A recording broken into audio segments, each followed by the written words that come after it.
Assalamualaikum warahmatullahi wabarakatuh. Nama saya Jihan Farhana.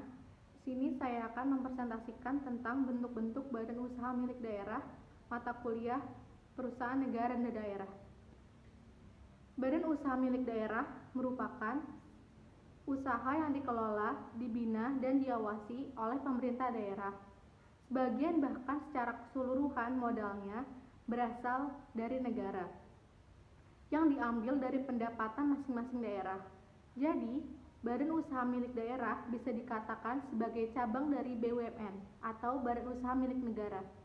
Perannya sangat penting dalam mengoperasikan dan mengembangkan bidang ekonomi daerah dan nasional.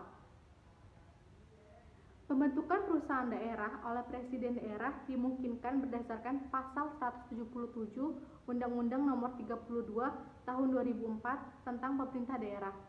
Menurut Undang-Undang Nomor 5 Tahun 1962 tentang Perusahaan Daerah, bahwa perusahaan daerah yang dibentuk oleh suatu daerah harus dengan peraturan daerah.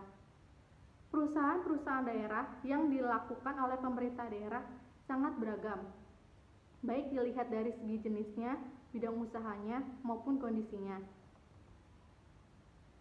Bentuk-bentuk badan usaha milik daerah atau badan usaha yang dikelola daerah terdapat 3. Yang pertama adalah Bank Pembangunan Daerah atau BPD. Yang kedua adalah perusahaan daerah angkutan kota seperti Transjakarta, Bus Kota, dan juga Trans Jogja. Yang ketiga adalah PDAM, perusahaan daerah air minum.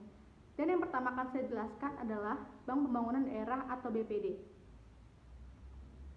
Bank Pembangunan Daerah atau BPD yang ketentuannya diatur dalam Undang-Undang Nomor 13 Tahun 1962. Bank ini didirikan dengan tujuan untuk membantu melaksanakan pembangunan yang merata ke seluruh daerah di Indonesia. Dengan Undang-Undang Nomor 13 Tahun 1962, ditetapkan ketentuan-ketentuan pokok Bank Pembangunan Daerah atau BPD. Mengenai kedudukan kelembagaannya, BPD berada di dalam lingkungan dan teknis perusahaannya. Bank-bank tersebut mendapat pengawasan dan bimbingan dari BI dan Bappindo. Bank Pembangunan Daerah atau BPD sebagai salah satu bank yang ada pada sistem perbankan nasional memiliki fungsi dan peran yang signifikan dalam konteks pembangunan ekonomi regional. Karena BPD mampu membuka jaringan pelayanan di daerah-daerah di mana secara ekonomis tidak mungkin dilakukan oleh bank swasta. Undang-Undang Nomor 13 Tahun 1962 tentang asas-asas ketentuan Bank Pembangunan Daerah mengatakan bahwa BPD bekerja sebagai pengembangan perekonomian daerah dan menggerakkan pembangunan perekonomian daerah untuk meningkatkan taraf kehidupan masyarakat serta menyediakan pembiayaan keuangan pembangunan di daerah, menghimpun dana serta melaksanakan dan menyimpan kas daerah. 3 fungsi utama BPD. Yang pertama, pendorong terciptanya tingkat pertumbuhan perekonomian dan pembangunan daerah dalam rangka meningkatkan taraf hidup masyarakat. Dan yang kedua, memegang kas daerah dan atau menyimpan uang daerah. Dan yang ketiga, salah satu sumber pendapatan asli daerah. Dan yang kedua, saya akan menjelaskan tentang perusahaan daerah angkutan kota seperti Transjakarta, Trans Jogja, dan juga Bus Kota. Dengan adanya BUMD angkutan umum, maka kompetisi sehat antara angkutan umum milik pemerintah dan swasta bisa tercipta, serta bagi penumpang pun menjadi banyak pilihan. Ancaman pemogokan oleh awak bus kota swasta seperti yang dikhawatirkan oleh gubernur yang menuntut tarif angkutan dinaikkan bisa terhindar.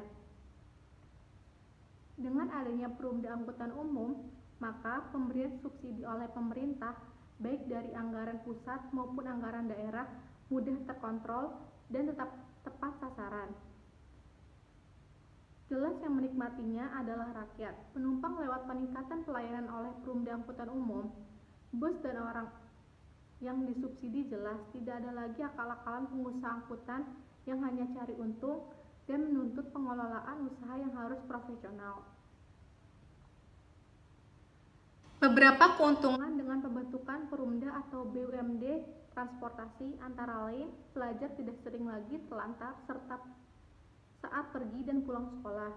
karena biasanya angkutan umum swasta sering menolak mengangkut mereka karena tarif ongkosnya lebih rendah dari penumpang umum.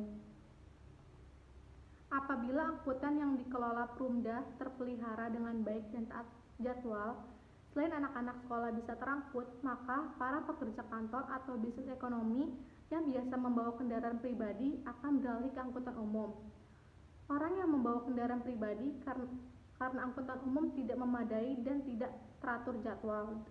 Dengan sendirinya, kendaraan di jalan raya akan berkurang dan kemacetan lalu lintas pun semakin berkurang. Dampak lainnya, pemakaian BBM menjadi hemat dan pencemaran udara serta kebisingan akan berkurang. PDAM merupakan perusahaan yang bergerak di bidang jasa penyediaan air bersih.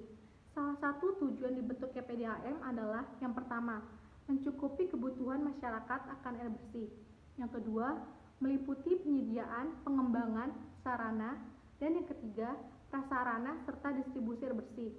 Dan tujuan lainnya adalah ikut serta mengembangkan perekonomian guna menunjang pembangunan daerah dengan memperluas lapangan pekerjaan, serta mencari laba sebagai sumber utama pembiayaan bagi daerah. Tugas pokok PDAM adalah mengusahakan dan menyelenggarakan pengelolaan air minum guna kesejahteraan masyarakat yang mencakup aspek sosial, kesejahteraan, dan pelayanan umum yang dikelola secara profesional dengan prinsip ekonomi perusahaan. Dalam melaksanakan tugas pokok tersebut, PDAM mempunyai fungsi yang pertama sebagai pelayanan umum, yang kedua sebagai pengelolaan terhadap sumber air bersih dan mengatur pemanfaatannya, yang ketiga penyelenggaraan kemanfaatan umum, dan terakhir penunjang pendataan daerah.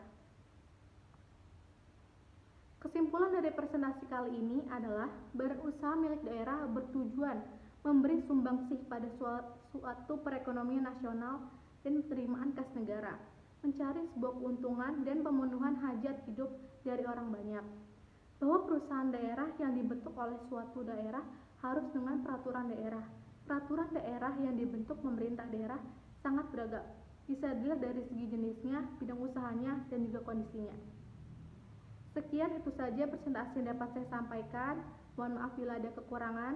Saya Jian Farhana. Wassalamualaikum warahmatullahi wabarakatuh.